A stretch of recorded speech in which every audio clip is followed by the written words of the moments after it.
getting ready for bow hunting season. There's a lot to do. Normally my videos are pretty short and to the point, but this is rambling. It might be buck fever already. But in the next 60 minutes, I'm going to try to cram 60 years almost. I'm 58. I've been hunting since I was 7th grade. But I'm going to cram decades of experience in the next 60 minutes as I try to get ready for barebow bow hunting season. There are a lot of things that people do wrong that I want to make sure that you avoid, you all my newbie archers. So we're going to try to cover a lot of things. We're going to be building a deer target. So it's going to be in the house to start, and then we're going to move to the archery range, and there's ways that you want to train and there's ways that you don't want to train. And I want to make sure that you get through it all, and I'm going to be passing on all kinds of little tips as we go. So if you're a first-time archer and you're barebowing for the very first time, this is the video that you want to see. But first, the intro.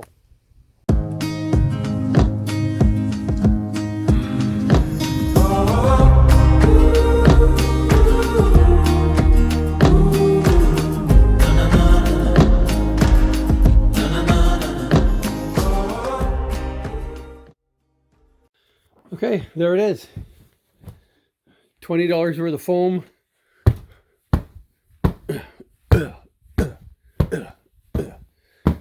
Beat it into shape.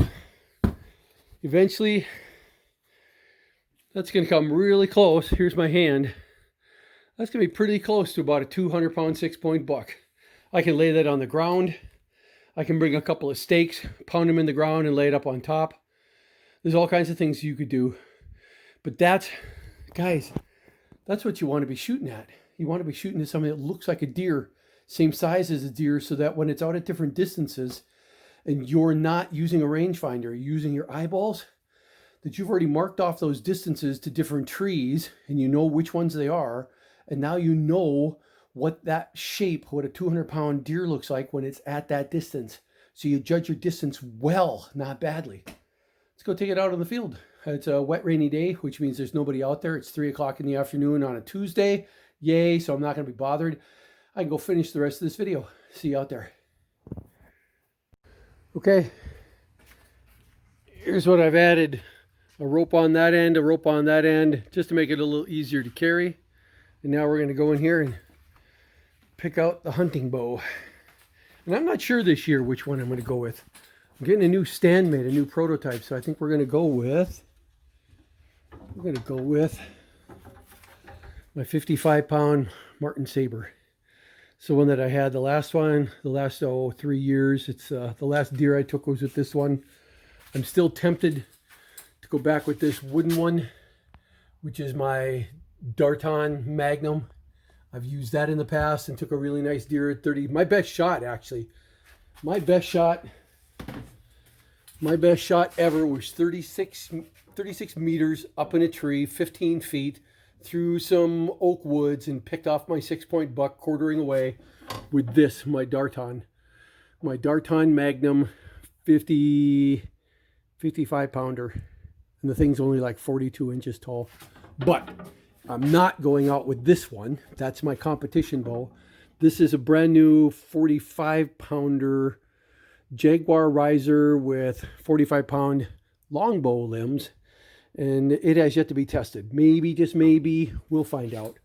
We'll see how I feel. I'm getting old. Do I want to pull 60 pounds up in a tree this year? Let's get out there and see how I shoot. So here we are coming into Blackwell Forest Preserve on the archery range in Warrenville, Illinois. Getting ready to do a little shooting of my just fabricated fake deer bag made out of gunny sack and Tempur-Pedic foam. And the archery range is over there. I don't know if I'd ever shown you guys this. You only see the mound that I shoot up against, but you don't see the rest of the Blackwell Forest Preserve and the archery range. You'll see we got family campground, Silver Lake. The archery range is right there. And here it is, archery range. Closed for maintenance on Wednesdays, and it's Tuesday. If you feel like fishing, you can go fishing here too. Let me pop this cable off. You can see that this is all centered on an oak prairie area. These are all oak and maple trees, but mostly oak. So actually it's pretty realistic as far as what you're going to encounter if you decide you're going to go bow hunting in northeastern Illinois. You're going to be sitting up in a tree that you somehow manage to climb up. If you're lucky, it's an oak tree. Typically it's a maple tree in the middle of an oak grove of some kind. The reality is that deer don't care about maple trees, but you do, because if you have a hunting stand, chances are that's the easiest thing to get into. So you have to find the 1 or 2 odd maple trees along the deer path somewhere in an oak grove, because it's the oak and the acorns that the deer are going to be after in the morning, noon, and even in the afternoon to try to bulk up before winter. And here's the archery range. Here's a short range with fences and stuff for the beginners. And then there's for the competitive archers, where you've got fixed targets that you get to shoot at. We don't care about those anymore. What I'm trying to do is actually simulate real life hunting. So now we've got 2 other sections here. One that has regular bag and stuffed layered targets for the compound archers, but we've also got a handful of bags that we're going to shoot at back here.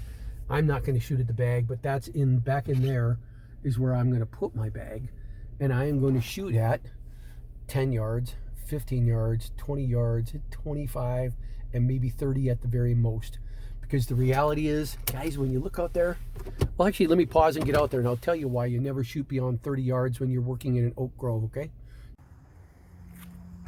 Yes, I have a dirty Jeep. Don't anybody tell me otherwise. I don't want to hear it. If your Jeep's too clean, I question your Jeep ownershipness. You're not fit to own a Jeep if it's too tidy. It's got to look like you do all kinds of stuff on it. You're fishing on one end and you're paddle boarding on the other, and you got archery stuff in the middle. That's a sign of that's a happy Jeep in there. Let me tell you, that's a happy Jeep. And my Grand Cherokee, I've got 2 Jeeps. My Grand Cherokee looks a lot like this, only it's got more of my RC planes, my big drones and stuff in it. So we're going to pull this out. And again, I made it light. I picked that up with one hand. You can't even do that with a foam deer target because you can't get a grip on it. It's all smooth foam, that kind of stuff. It's bulky, stuff like this. Me, I could just grab this, put it on my shoulder, and there I am, rocking and galling. So, let's see. I'm gonna grab my quiver.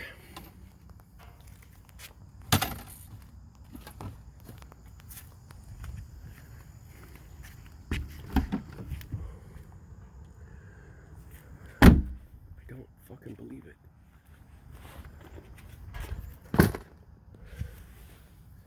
I didn't bring my arrow case. Came all the way out here without a arrow case. What was I thinking? I left him right there and walked away.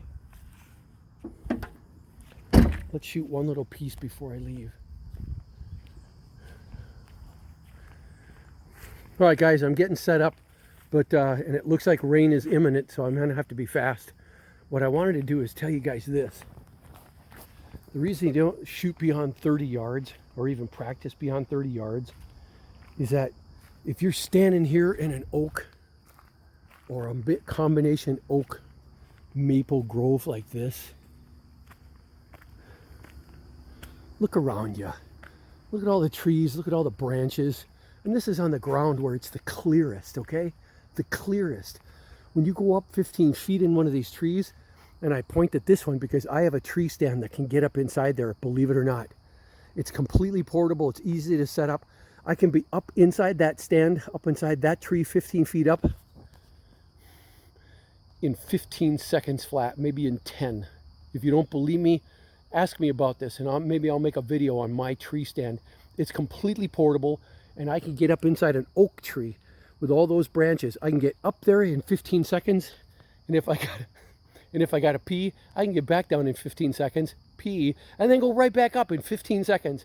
If you're interested in having a hunting stand that can get you up inside an oak tree, which is where you want to be. I mean, think about it. Deer don't want to be around the maple trees, and I guess that can work to your advantage sometimes. You want to be near oak trees because that's where they're going to be rooting around trying to get the acorns for the season, but you don't want to necessarily be in an oak tree because they might be right under you. The shot would be tough, hard to say. If you didn't have a choice, if there were no maple trees to be found, maple trees that look like that, or a maple tree, well, mostly these look like they're all elms that are going up like that, but a barrel-shaped tree that you could put a climbing stand on, if you didn't have a choice, if that was the only kind of tree that you actually had, how the hell are you going to put a climbing stand up there? I'll give you a hint. I don't have a climbing stand, and I don't have a traditional ladder stand either. I got something way better. 15 seconds and I'm up inside that tree. And if I want to change where I am, if I want to change stands, I can be out of that tree completely empty in 20 seconds. And I can be over in another tree and up inside that next tree in another 20 seconds. 20 seconds. That's how good my stand is.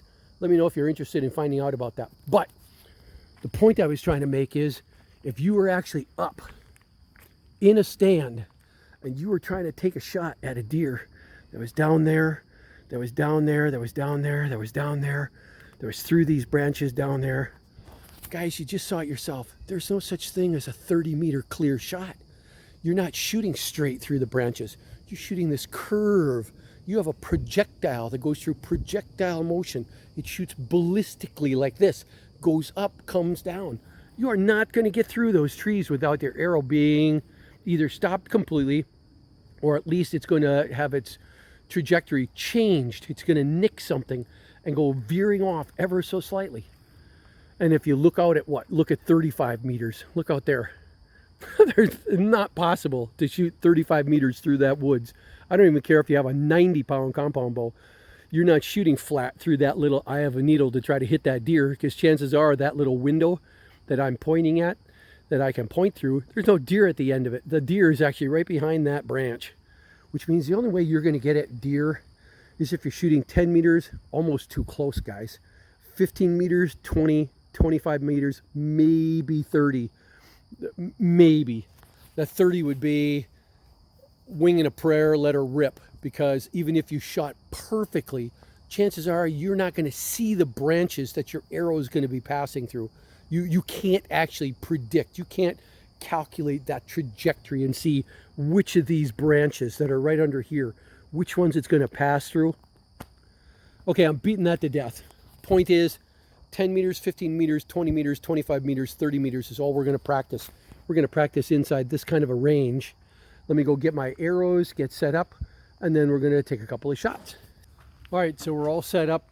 10-meter bag. I'm starting to get all my arrows out. And as I start coming up with other stuff, other advice for you guys, I'll just blurt it out. When you're over there doing competitive shooting, you're going to carry 6 arrows, maybe 10 arrows. You're shooting all of those at once. When you're out in the woods, when you're practicing for hunting, you get 3 arrows. That's it. 3. And you have to make the first shot matter. That's the most important one. That's the one when you're the least warmed up. You're cold, you're stiff, you're just getting in there, and yet that's when you need to be able to absolutely focus. That's when it matters, because that's the only shot you're going to get that day maybe. So 3 arrows, and the first one has to matter the most. I've already set down there at 10 meters away, and what I actually did was deliberately put a few plants in front of it, because I want to get used to seeing what the body of a deer looks like when it's being obscured by a little bit of foliage. But I'm going to be stepping up to the edge of the green grass here and taking a shot directly at what should be right underneath this shoulder blade right here, right where that shoulder blade touches. That's where I'm going to be aiming for, that imaginary spot. So you're not going to see me aiming for the center of the bag. You're going to see me imagining that it's facing left, imagining that it's facing right, and my shots are going to be off to the side. So if the bag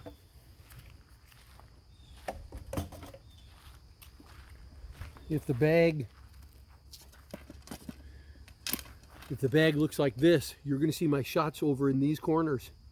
This is what I'm aiming for if it's facing that way. This is what I'm going to be aiming for if it's facing that way. No more center shots. Don't even get you.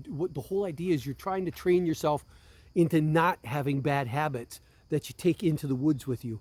That you think you have all of these shots that you can shoot, like the deer's going to stand there if you miss the first time, wait for the second, wait for the third shot. No, it's not happening. You get 1 shot. You got the other 2 in your bag. let's be honest, you know you got 3 shots, so hang on to them all, but you're not going to be able to get that arrow once you shoot it. If you miss that deer, you're not getting out of that tree for that arrow for the rest of the day. Now you're down to 2 shots. If you miss a second time, if you even get one, sometimes they come back, you're going to get a 3rd shot. I've never had this problem, but I wouldn't be expecting it. Don't train like you're going to have an infinite number of shots. You're going to get 3. Don't train for the center of the bag.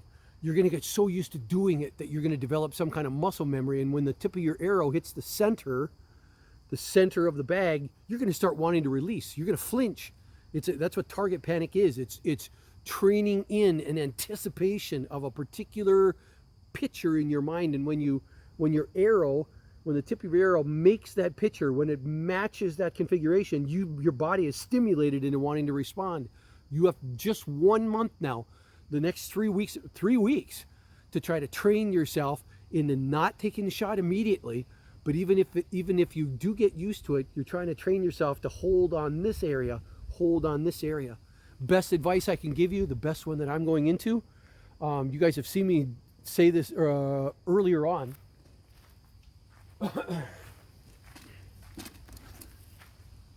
Is that you're watching and listening for the deer. Most of the time I spend my time with my eyes closed. I'm actually listening. I can hear a lot farther than I can see. I can hear and I know where to be looking when I squint and slowly open my eyes up. You don't want to open your eyes up like this, because even at 100 yards, deer can see those 2 little eyeballs. They know they're being watched. This is what a predator does.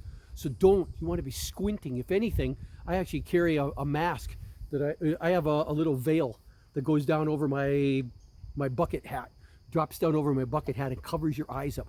You want to be squinting through your eyelashes even.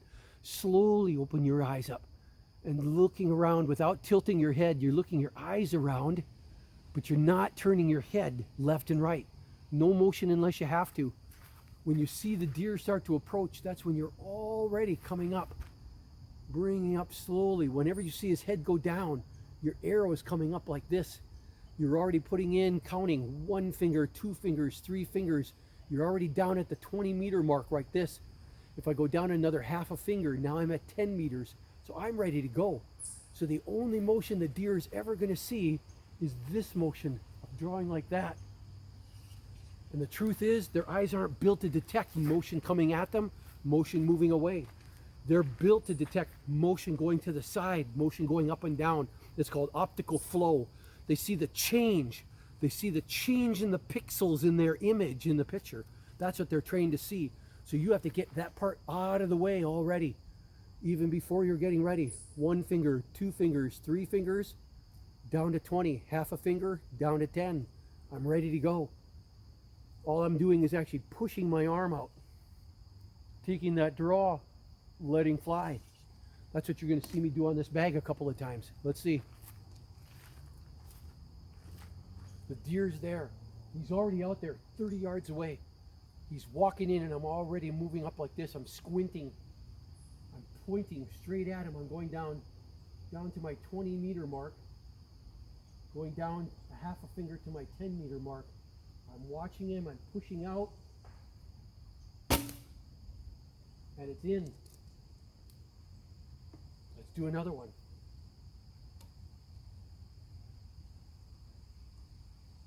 He's coming in.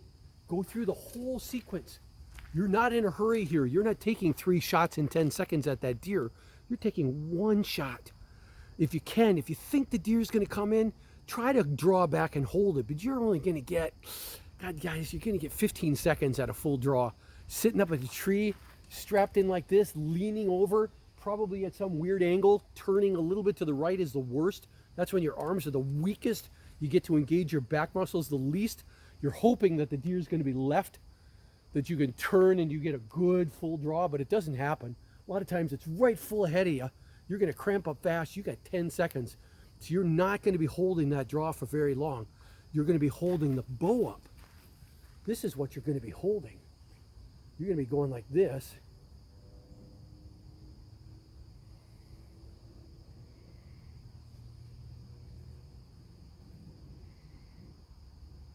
You're going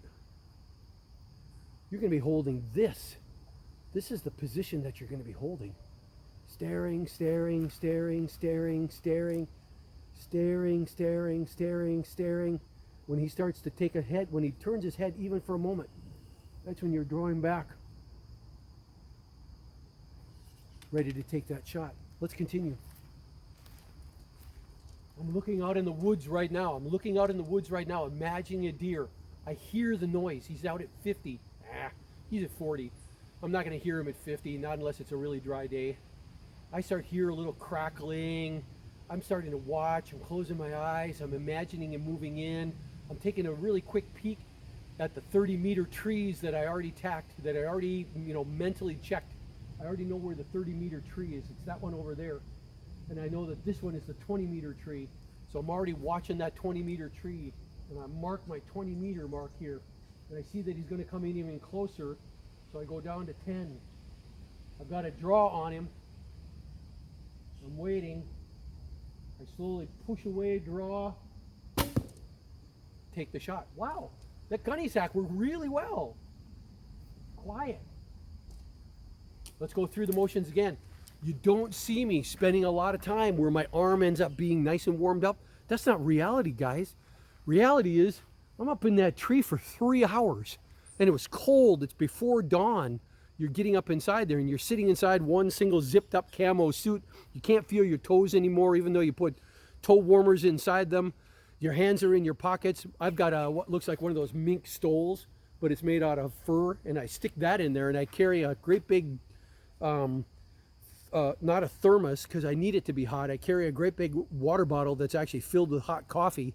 I put that in there, and it keeps my hands warm for hours, and I literally fall asleep, strapped in my chair. Hopefully I'm not snoring, but it is some of the best sleep you're ever going to have, is that first 2 hours that you're up inside the stand. You're leaning into your strap. It actually feels really good.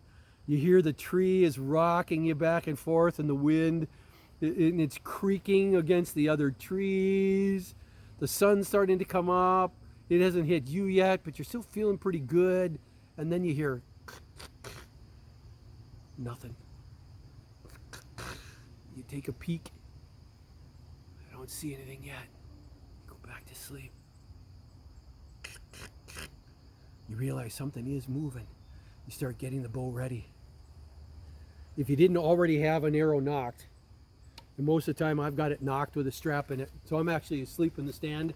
I'm asleep in the stand like this, facing forward. I've never been able to sleep like this, but I'll sleep with this. This is sitting on my lap like this. You hear something, you're lifting up just a little bit, looking to see if there's anything watching you. Then you're looking at the trees around you, you're seeing how fast those branches are moving, and that's all the faster you move the bow. The bow doesn't move any faster relative to the branches. It has to be a branch. Then you're getting ready. By now I've got this part of my bow, and this is the reason I like these bows. This is sitting right in my crotch, so it's carrying all the weight like this, which means now I can actually go up here like this, 20 meters, and I can actually start following around with my arrow. Follow the noise, follow the noise. Before I even see the deer, that arrowhead is already out there, already out there, already out there. Slowly tracking him, and he goes off and away, and I lose him. He never came close. I lost him. It happens 7 out of 8 times. It's only on that 8th one, maybe not that same day, it might be 2 days later, that one of them starts coming in. This time he's actually coming in from over here, and you're thinking he's off to my right side. Remember how I said that's your weak side? And you're thinking, shit. Oh, god dang. You're just hoping that he comes in closer, closer. He's moving away. He's moving away. He's moving in. He's at 30. He's at 20. He's got another one right behind him, so you might get to choose between the two. Now you're watching him, and this one's coming in at 10 meters, 10 meters, 10 meters. And right where your camera is, whereas he's at the 10-meter mark, but you've been watching him. Now all you do is lean against your strap, draw straight back, put the tip of the arrow on the target, and let fly. Let's practice a little bit more.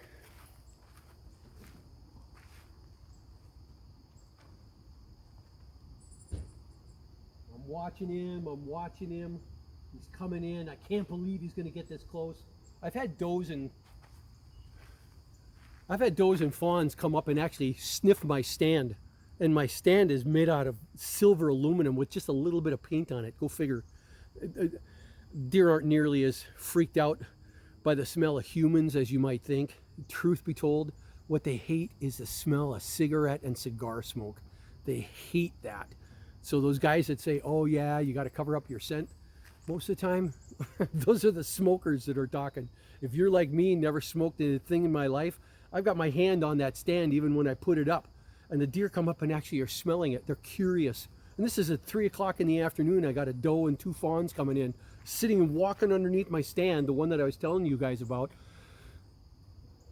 I just marvel. It's not camouflaged. It's got more silver aluminum on it than anything else. It's got a couple of bicycle wheels on it. Go figure. And it's got my scent on it, but they don't care about my scent because I don't smell like smoke. In fact, I smell like what? Gatorade, and I smell like peanut butter, and that's about it. And they were okay with that. Let's shoot a little bit more. There's my 20, there's my 10. It's coming in, it's coming in, it's coming in. I'm drawing up slowly, following it, pushing out. And we got a nice shot. Let me go pull those arrows. Let's go try, let me pull those arrows, and we're gonna shift up to 20 meters right behind that orange horrible thing. But what you're seeing is, you're seeing that gunny sack actually does, that $4 gunny sack, 23 inches by 40 inches, stuffed with Tempur-Pedic foam, only weighs about 6 pounds, laying it on the ground. That's a far more realistic target to be aiming at than the orange thing behind it, or those orange things. Or you see that gargantuan bag? That's the size of a hippopotamus. Guys, how do you measure the distance like that? How do you estimate that distance if you're a barebow hunter? You don't even know how big this thing really is. Is it like this, and you're looking at it, you know, really close? Or is it like this, and it's much, much farther away? You're not doing yourself any favors. Get something that's the size of a deer and put it down at a realistic distance and get used to seeing that. Get used to judging that distance, and then it'll all start to make more sense. I'm going to stop there. That was enough fun. I'm still going to go shoot, but you guys don't need to see me shoot at 20, shoot at 25. But that's all I'm going to be doing. 10, 15, 20, 25. Because those are the shots that you're going to see out in the woods. Every day that I come out, I'm going to try to come up with some more tips for you along the way. Practical tips about being up in a stand. What to do, what not to do. How to pee. Stuff like that. We'll see. This is Mark Vogt with VOGTLAND Outdoors. Please subscribe. And please don't be mad at me that I like hunting with my archery, not just shooting at targets. And we'll see you out there. Bye. Cut. I'm still here. I just pushed it out to 15 meters. 15 meters. If you guys want to hear me, if you want to see me participate, I'm out on Facebook. There's a group out there called Traditional Archers. And once, twice a week, I'm out there trying to contribute like everybody else. There's a lot of really good guys out there barebow hunting. They're very receptive even to my shooting method, as non-traditional as it is, but they like some of the other things that I have to say, so you'll see me out there. One survey that I did this summer was, what is the most common shot that you ever shoot your deer at? And far and away, I had about 200, just a hair over 200 people replying in less than an hour or so. So it was just a wash, bam. Everybody was coming in and saying what their distances were.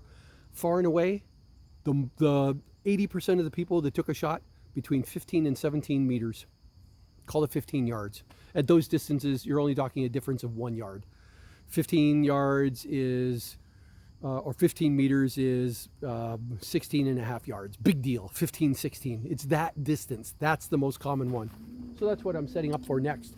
I also am deliberately putting this here, that I'm going to try to shoot a little bit through these little branches right here, these little leaves, so that if I'm aiming at a deer, you don't always have to have an absolutely clear picture of the deer.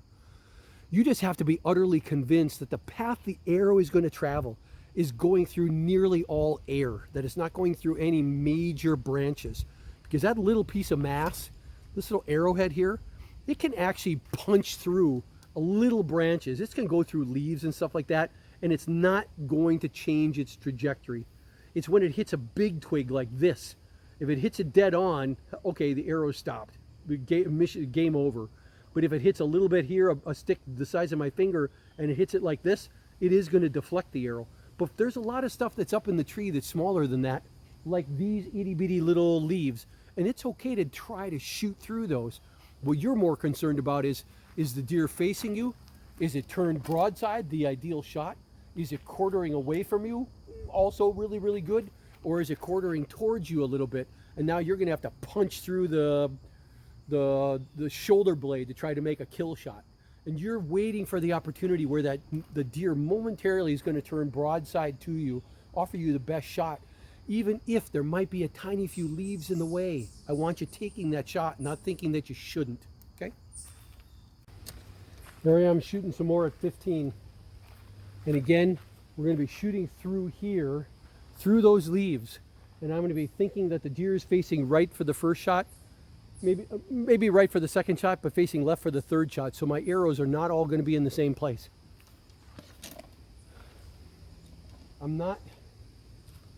What I want you guys to understand is this: I'm not here to shoot 60 arrows trying to get my muscles all warmed up, because that's not reality up in the stand. You're cold and you're wet and you're stiff and your fingers don't work. You are not warmed up when the shot arrives. You are absolutely the opposite of that. So I don't want to sit here and take a lot of shots today, because eventually I'm going to get warmed up. My shots will get better, but I won't really be practicing what's actually going to be happening. All right, so here we are. The deer's coming in. He's coming way in from over there. He's on a deer trail. I deliberately picked a tree, so the deer trail, the deer path is over there, and it's coming right this way. That when he crosses me center-wise over to slightly to my left, this is where I'm going to have the best possible shot, and it's going to be somewhere between 15 and 20 and 25 meters away, not 10. 10's too close. That's going to be tough. He's going to be so close. He's going to hear me. He's possibly going to see me, but 20, 25 meters away, maybe 15. Yeah, I can handle that. All right, so here I am. Got down to 20. Waiting for him. Waiting for him. Waiting for him. I'm pointing right at this shoulder blade connection. He's turning sideways and he's putting his head down. Time to take the shot. Not bad. Caught him a little bit high. It'd do okay. Let's do that same one again. He's coming in. This time actually, I got two paths. There's one path that goes over like this, and it's all at a constant 15-meter range. It's literally at a right angle to my stand. It's trailing across it, not quartering towards me, not quartering away. So now I'm going to take another shot too. I'm waiting for him. I'm watching. My tip is on him. My tip is on him. My tip is on him. My tip is on him. He's looking away. He's looking over that way. He's listening for something over there. That's my perfect opportunity. His ears are facing away from me. He's not going to hear as well. Time to take the shot. Looks pretty good. Now let's pretend that he's going to the left. You shoot a deer when he's actually turned sideways to you and he's listening to something over that way. That is your best shot. His ears are like this. And ears are listening devices. When they're facing you, you are in serious danger. His eyes, his nose, his ears, everything is pointed right at you. So if you ever get a chance to shoot at a deer and he's looking like this, by God, you have a rare shot there, my friend. Last one, he's facing left. The trail's coming across here. I'm right in front of a whole row of acorns, so I'm hoping he's going to sit down, even sniff, just sniff around, even if he's not eating. I'm going to go down to my 15-meter mark. We're waiting. We're squinting. We don't want him to see. Squinting, and here we go. Take the shot. Did pretty good. Let's go take a look at those holes. I want you guys to see this. Let's go take a look at that gunny sack. Good distance on all of them. I like that. Good enough range. good enough left and right. But what I want you to see is how well these gunny sacks actually hold up to getting pierced by field points. You only see a separation there. Let me get in there a little closer. It just separated, but it didn't tear the fibers. Pretty good for $4 and all natural. I love it. So let me finish pulling all these out.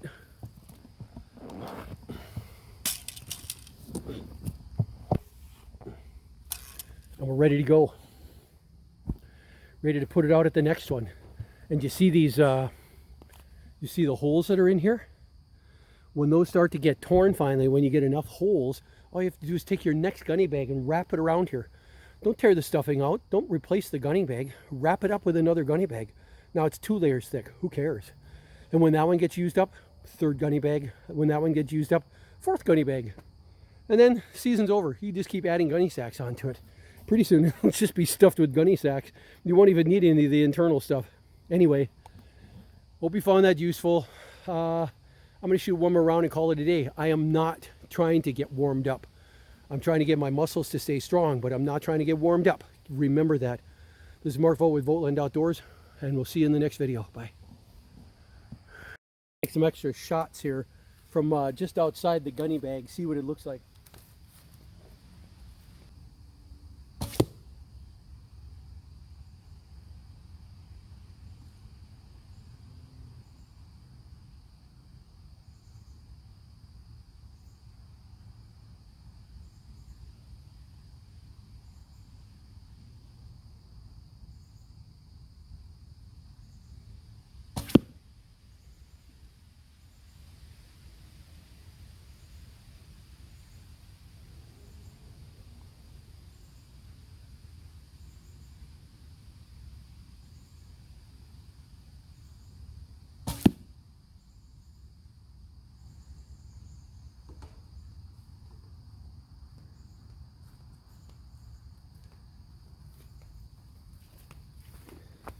Not bad.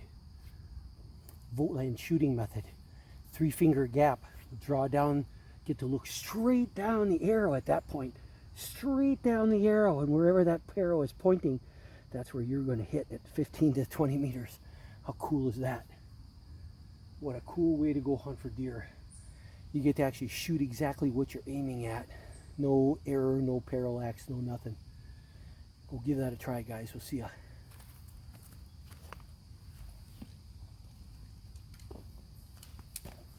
Cut. So I'm picking up and I'm calling it a day. This is actually hard for me to do, believe it or not. I like archery. I love archery. I love shooting. I want to go out just because I can. I want to go shoot at those distances. I want to go shoot at 90 meters, just like in other videos. But it's not going to work in my favor. It's going to actually impede my ability to take a really good hunting shot in 3 weeks from now, 4 weeks from now, 6 weeks from now, when it's middle, late November, and that's the middle of the rut here in Illinois. So that's really when I want to go shooting, the week before Thanksgiving, right then. Plus that's when the weather's the nicest. It's nice and cool in the morning, cool, almost cold. But that means by noon, 2 o'clock, 3 o'clock, it's actually really nice to be up in a tree. It's really cool. Anyway, I'm not going to do it. I'm going home. Bye. All right, here's something else to think about. I'm trying to tell you guys how to actually practice, making your practice as realistic as possible. That you're shooting in real conditions, you're shooting at a realistic target, realistic size. I'm showing you how to make a cheap one so you don't have any excuses why you couldn't afford a $150, $250, $300 deer target when that will work just as well.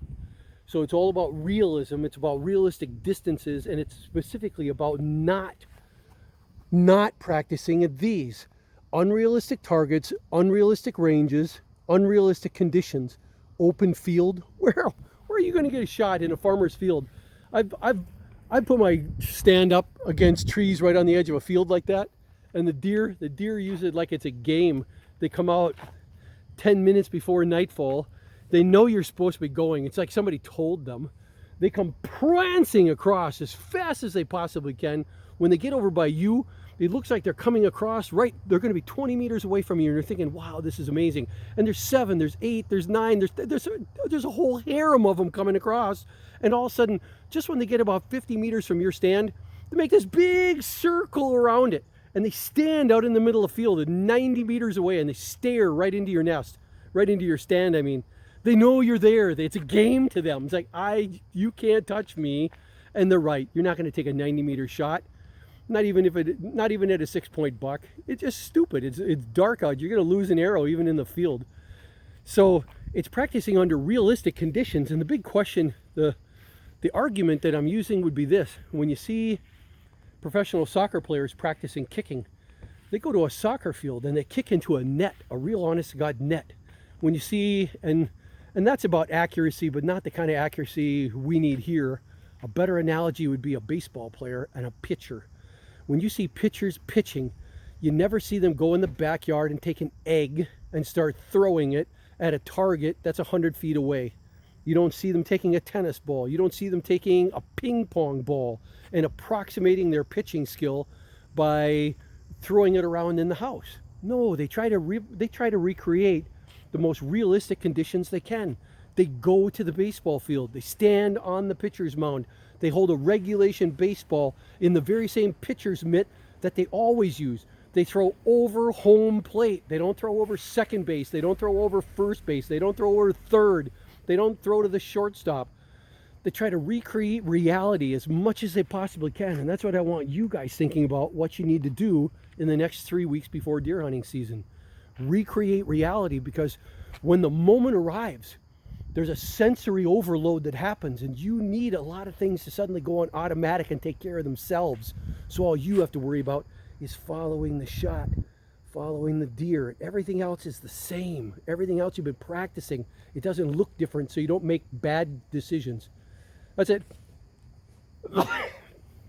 That's it. This is Mark Vogt with VOGTLAND Outdoors. We'll see you out there. Freckles, what'd you think? We weren't here very long, were we? So here I am leaving for the day. Normally I'm here for an hour, hour and a half, and I shoot 120, 130 arrows. Today, before hunting season, I shot 3, 6, 9, 12. I shot 12 arrows at only 2 different distances, and it took 30 minutes to do it. I was deliberately trying to keep myself cold, stiff, weak. I don't want to be strong, because when I'm up in the tree, that is not the way that it's going to play out. So here I am leaving for the day. I'm going to come back and do it again tomorrow and the next day and the next day. 12 arrows, 3 shots, three arrows apiece, treating only the first shot, every shot like it's a first shot, like it's an only shot, like it's the only one you're going to get. That's the right way to prepare for the season. That's it. Bye.